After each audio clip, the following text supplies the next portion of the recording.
For years, the world of Bleach told us a simple story. A traitor, a manipulator, a villain who wanted to take the ultimate power. But that story was never complete, because Sosuke Aizen was not born a monster. He was created by a system that feared change, a world frozen in tradition, a hierarchy built on lies, and Aizen was the first to see it clearly.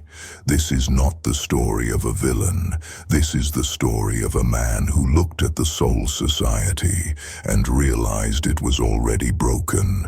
The Soul Society presents itself as balance, order, justice, but beneath its white walls and strict laws, it is stagnant. Power is inherited, not earned.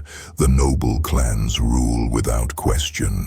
The Central 46 decides fate from the shadows, and the Shinigami are trained to obey, not to think. No one questioned the system, because questioning it meant exile or death, except one man.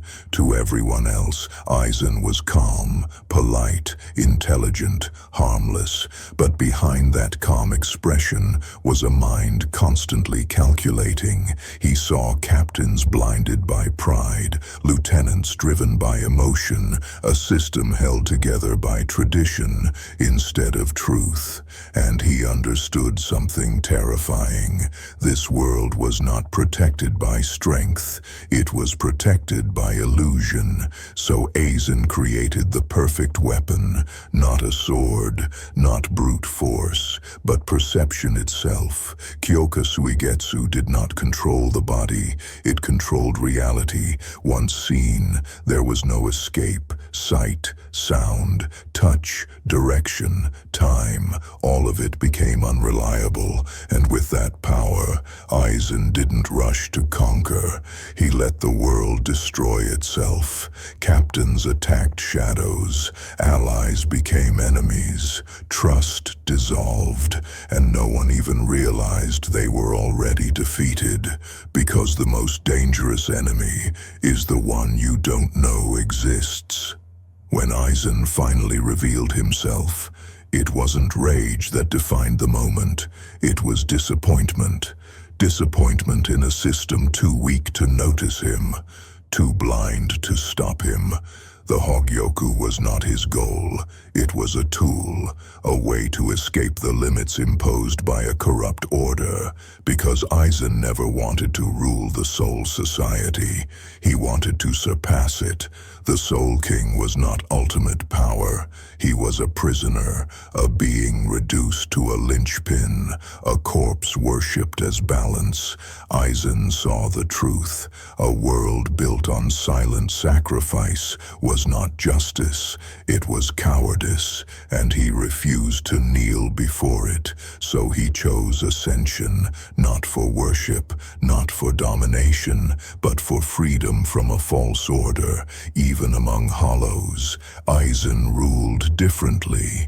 He did not scream commands. He did not demand loyalty, but he offered purpose. The Arrancar followed him, not out of fear, but because he represented evolution, a path beyond instinct, beyond endless hunger. Even monsters believed in his vision. Everything was planned, every battle, every sacrifice, every move, except one thing: Ichigo Kurosaki. Aizen did not hate Ichigo. He was fascinated by him, a being born from contradiction, human, Shinigami, hollow, Quincy.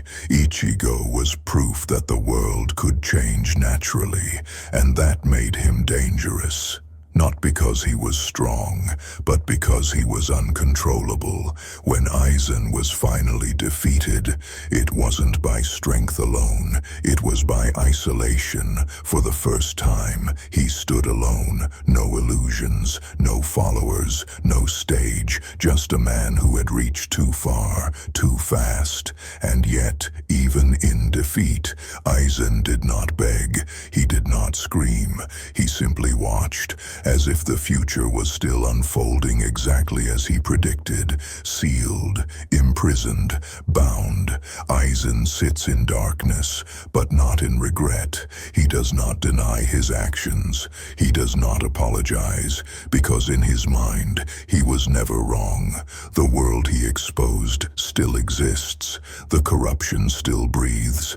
The lies remain. Only now, they pretend nothing happened. Ask yourself, did the Soul Society change? Did the system reform? Did truth replace tradition? Or did they simply lock away the man who dared to see too much? Aizen lost the battle, but the question remains, did he lose the war? Sosuke Aizen was not a hero, but he was not a simple villain. He was a mirror, and what the world saw in him terrified them, because deep down, they knew the truth. Aizen did not betray the Soul Society. He revealed it, and that is why his shadow still looms over Bleach today.